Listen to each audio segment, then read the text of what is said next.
အားလုံးမင်္ဂလာပါဒါတွေကတော့ကျွန်တော်တို့ကျောင်းဝင်းတွင်းမှာစိုက်ပျိုးထားတဲ့ကျွန်းရှူဝါမျိုးစားကျွန်းမင်းများဖြစ်ပါတယ်ကျွန်းရှူဝါမျိုးစားကျွန်းမင်းများကိုကျွန်တော်တို့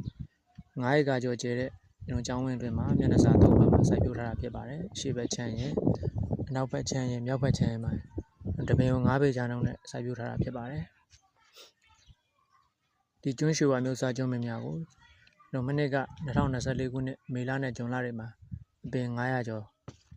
စတင်ပြီးမှစိုက်ပျိုးခဲ့တာဖြစ်ပါတယ်။တစ်နှစ်သားရွယ်ကျွန်းမင်းများဆိုလို့ရှိရင်တချို့နေရာမှာအုတ်တန်းကိုကျော်တက်ပြီးတော့မှ9ပေကျော်လောက်ထိကျွန်တော်မြင့်တက်လာတာတွေ့ရပါတယ်။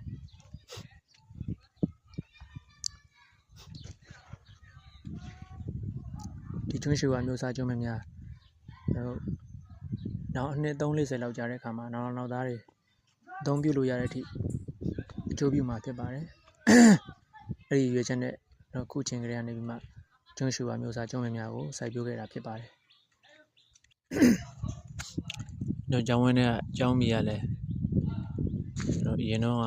အစီထွက်သီးနှံများစိုက်ပျိုးခဲ့တဲ့ရာမြေမျိုးစားဖြစ်ပါတယ်။ဒါကြောင့်မလို့ကျွန်းမင်းများအခုလိုမျိုးတစ်နှစ်သားရွယ်မှာပဲတော်လေးကိုကျွန်တော်တို့ရှင်းသန်းလာတာကိုတွေ့ရတာဖြစ်ပါတယ်။